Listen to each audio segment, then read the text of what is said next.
السلام علیکم dear friends.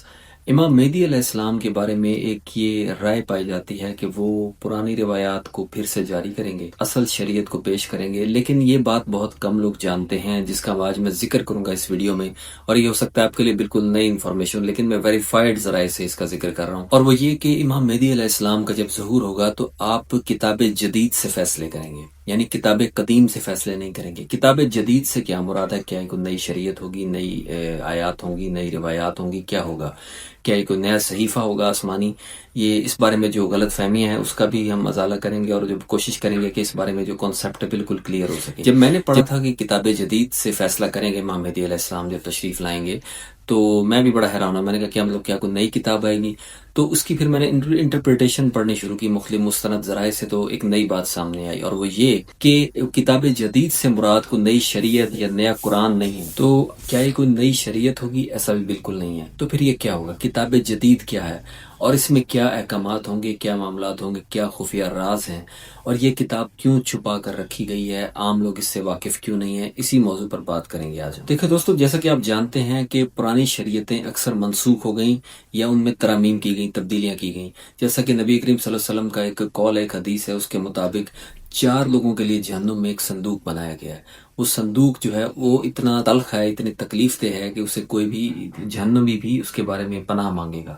تو اس صندوق میں 4 لوگ شامل ہوں گے. ایک وہ ہوگا جسے کہتے ہیں کہ پولیس رسول، یا جسے وہ لوگ کہتے ہیں جنہوں نے عیسائی شریعت کو تبدیل کیا. جبکہ دوسرا شخص وہ ہوگا جسے کہا جاتا ہے یہودا، جس نے بنی اسرائیل کی شریعت کو تبدیل کیا اور توریت کے احکامات کو بدل دیا اور مسخ کرنے کی کوشش کی. اور 2 لوگ امت محمدیہ میں سے ہوں گے. اب ان کا نام آئیڈینٹیفائی نہیں کیا گیا، وہ کون لوگ ہوں گے، کس صدی میں ہوں گے، کب ہوں گے، کہ وہ 2 لوگ ہوں گے. تو اس کا مطلب یہ ہے کہ جب باقی الہامی کتابیں ان میں تحریف ہو سکتی ہے، تو امت محمدیہ تک بھی، جیسے آپ کو معلوم ہے، جعلی روایت حدیث کے نام پر گھڑی گئیں، اور ایک خاص دور میں اور مختلف ادوار میں اپنے مفاد اور ریاستی اور حکومتی اور اہل اقتدار کے فائدے کے لیے روایات کو احادیث کا نام دیا گیا. ایک بات تو طے ہے کہ شریعت ہم تک اصل حالت میں اس طرح نہیں پہنچ سکی جیسے کہ پچھلی امتوں میں شریعتوں کو مسخ کیا گیا یا ترمیم کی گئی. جو کلرجی تھی، اہل کلیسا تھے، انہوں نے کلیسا کی تعلیمات میں، بائبل کی یعنی انجیل کی تعلیمات میں تحریفیں کی.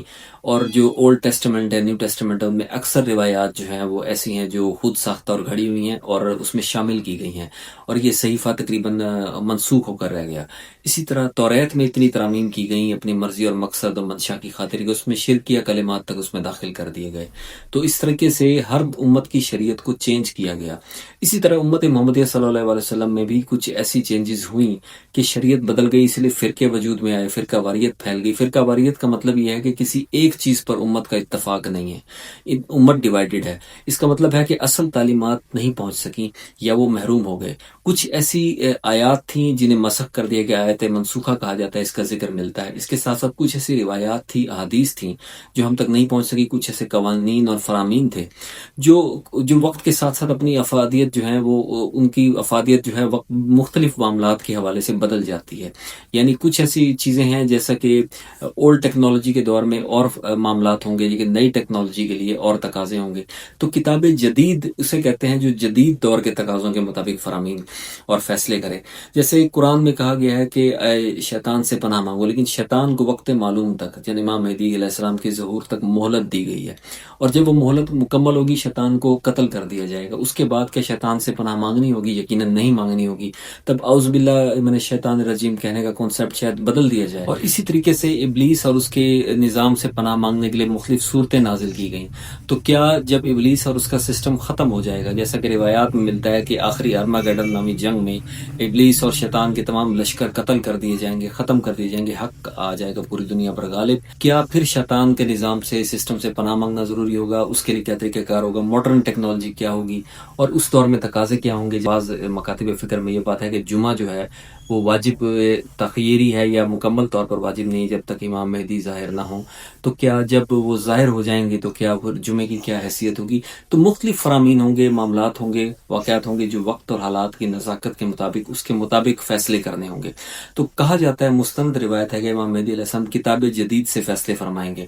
کچھ ایسی آیتیں بیان کی جائیں گی، یہ بھی میں نے روایت پڑھی، اب صحیح ہے نہیں آپ خود ویریفائی کر سکتے ہیں. آیات بیان کی جائیں گی، لوگ کہیں گے کہ یہ تو ہم نے پڑھی نہیں. فرمایا جائے گا ان کے جو اصحاب ہوں گے امام مہدی کے، وہ بتائیں گے کہ نہیں یہ موجود ہیں۔ اس طرح کچھ ایسی احادیث ہیں، کچھ ایسی روایات ہیں، اور کہا جاتا ہے کہ اصل توریت، اصل انجیل یعنی بائبل، اس کے نسخے امام مہدی کے پاس محفوظ ہیں۔ وہ آئیں گے، تشریف لائیں گے، اور وہ نسخے دنیا کو پیش کیے جائیں گے۔ اور یہ مستند روایت میں موجود ہے کہ امام مہدی علیہ السلام کے پاس اصل کلمی نسخے موجود ہوں گے توریت، انجیل اور زبور کے، اور قرآن جو ہے اصل ترتیب کے ساتھ جمع ہوگا۔ یعنی قرآن اصل حالت میں، اس پہ تمام امت مسلمہ کا اتفاق ہے، لیکن کیا ترتیب بھی یہی ہے؟ اس کے اوپر اختلاف پایا جاتا ہے۔ تو ترتیب قرآن اصل حالت میں امام مہدی علیہ السلام کے پاس موجود ہوگی، اور وہ دنیا کو پیش کریں گے۔ لوگ حیران ہوں گے کہ یہ آیت اس جگہ تو نہیں تھی، یہ اس جگہ تھی۔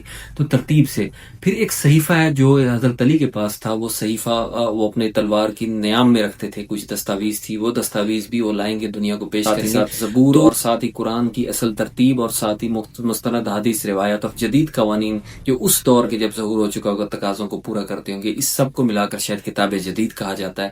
یہ کتاب جدید دنیا کے سامنے پیش کی جائے گی، اس کے مطابق نیا آئین دیا جائے گا، نئے فرامین اور قوانین ہوں گے، اور جس طرح عام روٹین میں جو واقعات ہوتے ہیں اس سے ہٹ کر کچھ معاملات اور احکامات جاری کیے جائیں گے۔ جیسے عام روٹین میں قتل عام جو ہے عام خواتین اور باقی لوگوں کا جائز نہیں، لیکن امام مہدی علیہ السلام کے ظہور کے بعد ایک روایت ملتی ہے کہ یورپ میں ایک ایسی کمیونٹی کا قتل عام کیا جائے گا، یہ حکم دیا جائے گا ان کے پیٹ میں موجود بچوں کو بھی قتل کر دیا جائے، اس طرح کا حکم دیا جائے گا، اور بلا تردد اصحاب کہف میں سے ایک شخصیت جو ہیں وہ یہ حکم، اس پر عمل سر انجام دیں گے، اور لوگ حیران ہوں گے کہ یہ تو شریعت کے منافی، لیکن اس دور میں کتاب جدید کے مطابق وہ قانون حکم بالکل درست ہوگا۔ اور بالکل اسی طریقے سے ایک واقعہ ایسا ہوگا کہ جب امام تشریف لائیں گے تو خانہ کعبہ اور مسجد نبوی کی عمارت کو گرا کر سر نو تعمیر کا حکم دیں گے، یہ روایت بھی ملتی ہے۔ اب اس کی سند کے بارے میں مختلف روایت ہیں، لیکن یہ کہ عموماً یہ اکثر بیان کی جاتی ہے، اور اگر ایسا ہوگا تو یہ بھی کتاب جدید کے مطابق ہوگا۔ لوگوں کو ماڈرن تعلیمات جو ہیں وہ دین کی دی جائیں گی۔ کتاب جدید یعنی ماڈرن انٹرپریٹیشن آپ اسے کہہ سکتے ہیں،